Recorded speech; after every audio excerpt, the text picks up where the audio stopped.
नमस्कार, मैं एसवी भारद्वाज आपका पुनः स्वागत करता हूं।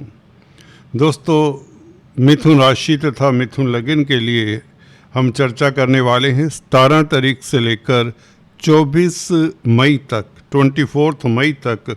दोस्तों, अद्भुत लाभ के योग और कुछ सुखद घटनाएं घटेंगी, उसके ऊपर टिप्पणी करेंगे। धन की बरसात वाली अकस्मात स्थिति तो बनेगी। ये सप्ताह आपके लिए अद्भुत है। जो परिवर्तन हुए हैं वो निश्चित तौर से, जैसा कि आप देख रहे हैं, गुरु और शुक्र आपके पहले भाव में, चंद्रमा का साथ होगा 19-20 तारीख को। गज लक्ष्मी योग और गज केसरी राजयोग एक साथ। मंगल 11वें भाव में, लग्नेश 12वें भाव में। विदेशी कामकाज या विदेश जाने के पूर्ण चांसेस मिलेंगे आपको। पराविद्याओं से लाभ होगा और कहीं ना कहीं अध्यात्म की ओर भी झुकाव रहेगा। मेडिकल क्षेत्र में यह स्थितियां उत्तम रहेंगी। बुध का ये गोचर 12वें भाव में, राहु भाग्य स्थान में। भाग्यशाली रहेंगे कहीं ना कहीं अपने कैरियर को लेकर। क्या कहते हैं सितारे, अल्टीमेटली जानते हैं दोस्तों।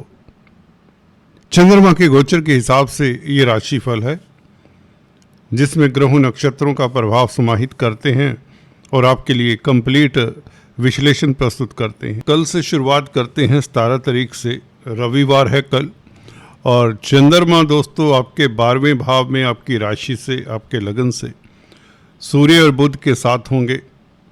दोस्तों, ये चंद्रमा आपको बता दें, एक तो उच्च का है, बड़ी बात है। 12वें भाव में चंद्रमा उच्च का हो तो ये अच्छा ही एक संकेत है। परंतु कहीं ना कहीं आप अपने साथ समय बिताना चाहेंगे, अपने सबकॉन्शियस माइंड के तल पर समय बिताने का आपको मौका भी मिलेगा। इमोशनल रहेंगे किसी बात को लेकर, जज्बात को ज़्यादा हवा ना दें। प्रैक्टिकल एस्पेक्ट हमेशा नज़र में रखें। हॉबीज़ के लिए दिन बहुत उत्तम रहते हैं 17-18 तारीख। आप के जो पास टाइम है, music, dance, drama, painting, writing, कुछ भी है, मूवी देखना, मित्रों के साथ गपशप करना, वो अच्छा रहेगा आपके लिए।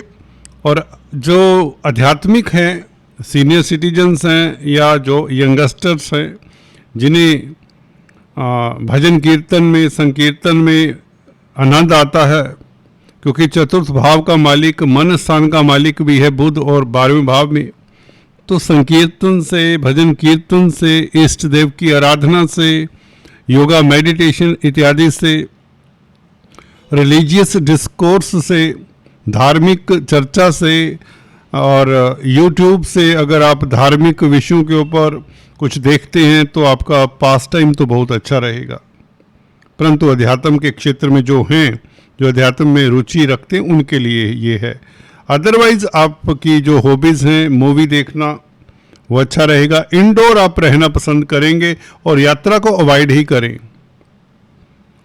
यात्राओं को अवॉइड ही करें। और कहीं ना कहीं क्रिएटिव भी रहेंगे। चंद्रमा है तो 12वें भाव में आपको क्रिएटिव बनाता है। आपका रुझान कुछ ना कुछ बनाने में, अगर आप कुकिंग करते हैं तो उसमें आपका समय बीतेगा। आप स्वादिष्ट व्यंजन बनाएंगे इस अवधि में, क्योंकि सेकंड लॉर्ड है, सेकंड हाउस आपके जो व्यंजन होते हैं उसका भी होता है। तो आप घर परिवार के साथ, क्योंकि लग्नेश के साथ है सेकंड लॉर्ड, तो कुटुंब के साथ आप को मौका भी मिलेगा अच्छे व्यंजनों का भोग करने का। इस तरह की स्थितियाँ हो सकती। जहाँ तक धन की बात है, आपका खर्चा हो सकता है परिवार के ऊपर। मेडिकल क्षेत्र में है तो आपको सोशल वर्क करके लोगों के काम आकर भी आने से भी सफलता मिलेगी, तसल्ली भी होगी। अगर आप असाइलम्स के लिए कामकाज करते हैं, एनजीओज के लिए कामकाज करते हैं, तो this is going to be fabulous period. मंदिर मस्जिद में कामकाज करते हैं, प्रीस्ट हैं, प्रीचर हैं, तो आपके लिए बहुत अच्छा समय रहेगा। आत्मा, बुद्धि और मन 12वें भाव में, अध्यात्म के भाव में, विदेशों के भाव में, जो डिफरेंट कल्चर के लोग होते हैं, जिनके साथ आपका कभी पहले मेल नहीं होता, ये जान पहचान थी पहले से, परंतु उनके साथ बात करने से आपका मन हल्का होता है, आपको अच्छा लगता है। तो कुल मिलाकर इंडोर एक्टिविटीज़ आपके लिए ज़्यादा बेहतर रहेंगी। 17-18 तारीख लंबी यात्राओं को अवॉइड करें, और बैंकों से रिलेटेड कोई कामकाज है अधूरे पड़े हुए, वो सॉर्ट आउट कर लें। कोई कोर्ट कचहरी का मसला है, उसके ऊपर कोई मंत्रणा कर लें। किसी दोस्त के साथ कुछ कन्फाइड करना चाहते हैं तो बहुत अच्छा रहेगा। ये 2 दिन ऐसे है कि मित्र के साथ अपनी प्रॉब्लम, अपनी दुविधा को शेयर कर लेना चाहिए। अकेले में बैठकर नेगेटिविटी तो बढ़ जाती है, स्ट्रेस तो ख़त्म करना ही चाहिए। तो स्ट्रेस को दूर करने के लिए अपने इष्ट देव से बात करें, उससे बेहतर तो कुछ हो नहीं सकता। अगर आपने कोई ट्यूनिंग बना रखी है अपने प्रभु के साथ, तो नथिंग लाइक इट। तो एनीवेज ये 2 दिन कुछ इस तरह के रहेंगे। अध्यात्म का भाव है, विदेशों का भाव है, विदेशों से संबंधित कामकाज करते हैं, एक्सपोर्ट इंपोर्ट के कार्यों में आपको कहीं ना कहीं सिल्वर लाइनिंग नज़र आ सकती है, क्योंकि उच्च का चंद्रमा है। धन विदेशों में आपका अटका हुआ धन है तो वो मिल सकता है। कई बार ऐसा होता है कि आपने कहीं धन इन्वेस्ट किया होता, आपको लग रहा था कि ये तो धन मारा गया, धोखा हो गया, परंतु वह धन भी रिटर्न हो सकता है। हल्के से एफर्ट करें, 2 दिन काफ़ी होते हैं। हालांकि ये पॉसिबल इतना होता नहीं, इस तरह के जो पैसे होते आसानी से मिलते नहीं, फिर भी ये इंडिकेट करता है कि आपको अटका हुआ धन इस सप्ताह मिल सकता है, क्योंकि गजलक्ष्मी योग बना हुआ है और मंगल 11वें भाव में है। इनकम कहीं ना कहीं से होने की योग बनते हैं। ये 12वें भाव से भी हो सकती है इनकम इस तरह की।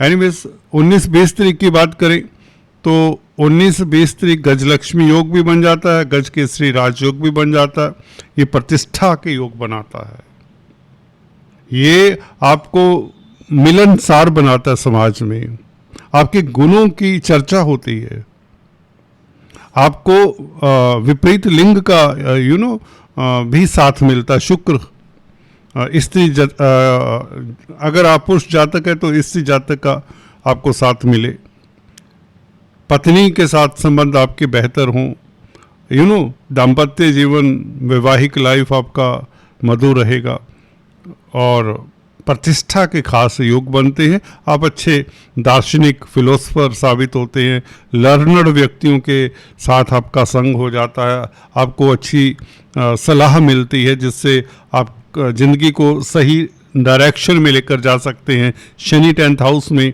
यही चाहते हैं आपसे, क्योंकि भाग्यस्थान का मालिक है, शनि 10th हाउस में है। इस अवधि में गुरु जो बैठे हैं शुक्र के साथ, ये इस तरह की स्थिति बनाते हैं कि आपको कोई अच्छा गाइड मिल जाए, आपकी कोई बड़ी दुविधा दूर होती है। बुद्धि के स्तर पर आप काफ़ी सेटिस्फाइड फील करेंगे, जॉब सेटिस्फैक्शन होगी। कुछ इस तरह के दिमागी कामकाज में आपको सफलता मिलेगी और एक सेटिस्फैक्शन भी रहेगी। कुछ ना कुछ बेहतरी होगी आपके वर्क प्लेस पर। इस तरह की स्थिति के कारण भाग्यशाली रहेंगे, क्योंकि भाग्यस्थान के ऊपर गुरु की दृष्टि रहेगी और गुरु शुक्र से प्रभावित है, शुक्र पंचम भाव के मालिक हैं। तो कहीं ना कहीं अचानक से लाभ के योग भी बनते हैं। शुक्र पंचमेश लगन में हो और धन के कारक हैं गुरु, तो लाभ तो होगा, धन तो आने के योग बनते हैं। कहीं ना कहीं अगर आप गुरु से संबंधित कोई कामकाज करते हैं, गोल्ड का सेल परचेज, कोई बड़ी उपलब्धि देगा ये गुरु शुक्र। That is not an ordinary combination. ये कंजंक्शन, ये युति कुछ कहती है, क्योंकि गुरु जहाँ पे पंचम भाव का मालिक है, सप्तम भाव का मालिक है और शुक्र पंचम भाव का मालिक है। व्यापार के लिए अद्भुत लाभकारी स्थितियाँ, दाम्पत्य जीवन और लव लाइफ के लिए अच्छा। अगर आप किसी रिलेशंस में है तो उसमें प्रपोज करने का है तो that is going to be fabulous period, बहुत अच्छा समय रहेगा। और शुक्र तो दोस्तों इस अवधि में भौतिक सुखों की कामनाएं आपकी बढ़ जाती हैं, जिससे आप मेहनत भी करते हैं और कला के प्रति आपका झुकाव होगा। आप अच्छे कला के इस अवधि में अच्छे पारखी होंगे। और you will create something fabulous. अगर आप आर्ट के क्षेत्र में फाइन आर्टिस्ट इत्यादि हैं, कोई म्यूजिक की धुन बनाते हैं, कोई पेंटिंग करते हैं, कुछ लिखते हैं, there are so many arts. तो पंचमेश का लगन में बैठना संतान के लिए भी अच्छा है, संतान की ओर से कोई सुखद समाचार मिले, कोई एग्ज़ाम, हायर स्टडीज़ या कम्पिटिटिव एग्ज़ाम्स का रिजल्ट आपके लिए बेहतर आ जाए, ये हो सकता है। तो 19-20 तारीख आपके लिए बहुत बेहतर है, खासकर 20 तारीख पुनर्वसु नक्षत्र में चंद्रमा, गुरु के साथ सम्मान समाज में मिले, प्रतिष्ठा बढ़े, आपका कद बढ़े, आपका गुणगान हो, आप में जो लीडरशिप क्वालिटीज़ हैं वो उभर कर आए, कॉन्फिडेंस आपका चरम पर रहे, आपका मैग्नेटिज्म देखने वाला होगा, आपका ओरा देखने वाला होगा, पॉजिटिव रहेंगे। और इसी तरह से 21-22 की बात करें, चंद्रमा स्वग्रही होगा दोस्तों। अपने भाव में चंद्रमा हो तो और क्या चाहिए, धन आता है, धन का भाव है। इधर मंगल 11वें भाव में, चंद्रमा सेकंड हाउस में मंगल से दृष्ट होगा, ये लाभकारी स्थिति हो जाती है, लक्ष्मी योग बन जाता है। धन आता है, आपके मेहनत से धन आता है, आपके जोश से धन आता है, और अटका हुआ धन भी मिलता है। फैमिली कुटुंब के साथ अच्छा समय बीतेगा 21-22 तारीख को। 22 तारीख को अगर आप व्यापारी हैं तो बहुत अच्छा समय रहेगा, खासकर विदेशी व्यापार में आपको सफलता मिलेगी। 22 को अश्लेषा में चंद्रमा। 21 तारीख को किसी करियर के बड़े प्लानिंग प्रपोजल्स के ऊपर आपका डिस्कशन हो सकता है, दोस्त मित्रों के साथ या कार्य क्षेत्र में बॉस के साथ। 21 तारीख हैंडल करें, इसमें आपको कोई बड़ी उपलब्धि मिल सकती है। नौकरी चेंज करना चाहते हैं, नौकरी में कोई प्रमोशन नहीं हो रही, तो उसके बारे में कोई रूपरेखा बनानी है, कुछ सोचना है भाई कैसे बात की जाए कुलीग्स के साथ, या कैसे अपने कुलीग्स को हैंडल किया जाए, या बॉस के साथ कैसे बात की जाए, अपनी संस्था, अपने इंस्टीट्यूशन में लोगों के साथ किस तरह से इंटरेक्ट किया जाए। धैर्य के साथ आगे बढ़ेंगे तो 21 तारीख आपको ज़्यादा सफलता मिल जाएगी। और जहाँ तक धन की बात है, धन तो आएगा अगर व्यापार करते हैं, कोई भी बिजनेस करते हैं, डेली इनकम का ग्राफ बढ़ता है। इस सप्ताह गुरु शुक्र का संबंध यही बताता है, सप्तम भाव के ऊपर दृष्टि है, दो शुभ ग्रहों का, शनि का प्रभाव है, शनि भाग्यस्थान का मालिक है, तो सप्तम भाव स्पाउस की ओर से भी कोई खास आपको उपलब्धि मिल सकती है। कहने का मतलब स्पाउस की तरक्की हो सकती है। अगर आप स्त्री जातक है तो आपके पति की तरक्की हो सकती है, दैट वे वाइस वर्सा। तो 21-22 तारीख आपके लिए बहुत बेहतर है। और संध्या समय पार्टी टाइम होगा, अपने चाहने वालों के साथ, अपने कुटुंब के साथ, फैमिली के साथ डाइन आउट के लिए आपको अच्छा मौका मिलेगा। आप इंजॉयमेंट के मूड में रहेंगे, हल्के फुल्के रहेंगे, और मंगल की दृष्टि के कारण तो कमाल हो जाएगा। किसी बड़ी प्रतिस्पर्धा में, किसी बड़े कंपटीशन में, या किसी हिडन एनिमी को पार पालेंगे, या उसको शिकस्त देने में आप कामयाब होंगे। कोर्ट कचहरी इत्यादि में से कोई सुखद समाचार आपको 22 तारीख को मिल सकता है, 21 को भी मिल सकता है। ये दोनों दिन चंद्रमा मंगल से दृष्ट है, मंगल छठे भाव का भी मालिक है, तो छठे भाव को मंगल देखता है, चंद्रमा को देखता है, तो कहीं ना कहीं मन को एक सुकून मिलेगा, राहत मिलेगी कोर्ट कचहरी में फतेह होने से, या किसी तरह के कंपटीशन में जीतने से, या कहीं किसी के साथ प्रतिस्पर्धा है, किसी तरह की भी मन में बात चल रही है जिसको लेकर आप ठगे हुए महसूस कर रहे थे, उस बात से आपको राहत मिलती है। 23-24 तारीख केतु के साथ चंद्रमा यूँ तो अच्छा नहीं होता, परंतु चंद्रमा थर्ड हाउस में बहुत बली होता, मैं अक्सर आपको बताता हूँ। फिर भी जिनको केतु के साथ जब चंद्रमा इस तरह की स्थिति में हो तो उन्हें केतु के बीज मंत्रों का जाप कर लेना चाहिए, और हो सके तो चींटियों को आटा शक्कर डाल दें, अपने इष्ट देव की आराधना करें। यात्राएं छोटी बड़ी हो सकती, अगर मार्केटिंग के व्यक्ति हैं तो यात्राएं करने में कोई दिक्कत नहीं है, छोटी बड़ी यात्रा से लाभ ही होगा। पूर्व फाल्गुनी नक्षत्र में खासकर 24 तारीख ये बेहतर दिन रहेगा, रोमांटिक रहेंगे, क्रिएटिव रहेंगे, कला के प्रति आपका रुझान होगा, म्यूजिक डांस ड्रामा के प्रति आपकी कशिश बढ़ेगी, और अगर अफेयर्स में हैं लव लाइफ आपका बेहतर होगा। तो ये दोनों दिन बहुत अच्छे हैं। 23-24 तारीख व्यापार के लिए अच्छे हैं, कम्युनिकेशन के लिए अच्छे हैं, आपकी कम्युनिकेशन एबिलिटीज चरम पर होंगे, you will be good communicator. तो कुल मिलाकर ये 2 दिन भी बहुत बेहतर हैं। अभी बात करते हैं दोस्तों चलते चलते lucky number, lucky colour, gemstones और उपायों की। लकी नंबर दोस्तों रहेगा इस अवधि में 6, 15, 24।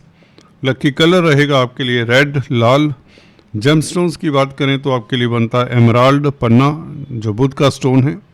इसे धारण करने से आप अच्छे कम्युनिकेटर बन जाते हैं, आपकी मार्केटिंग स्किल्स बेहतर होते हैं और ज़मीन जायदाद, प्रॉपर्टी, पेरेंटल प्रॉपर्टी इत्यादि का सुख अगर नहीं मिल रहा, कोई अवरोध है, मकान बनाना चाहते हैं उसमें रुकावट आ जाती है बार बार, कभी पैसे की कमी हो जाती है, कभी कुछ दिक्कत आ जाती है, तो पन्ना ट्राई कर सकते हैं आप। अगर बुध आपका 9th हाउस में या 12th हाउस में तो पन्ना धारण नहीं किया जाता। आपको हरी सब्जियों का फिर बुधवार के दिन दान करना चाहिए। छोटी कन्याओं को बिस्किट इत्यादि खिलाएं और हो सके तो बुधवार के दिन मछलियों को आटे की गोलियां डालें, 108 बना लें छोटी छोटी गोलियां राम राम कहते हुए, और वो डालने से भी आपका बुध स्ट्रोंग होता है। विष्णु भगवान की आराधना करने से भी बुध स्ट्रोंग होता है।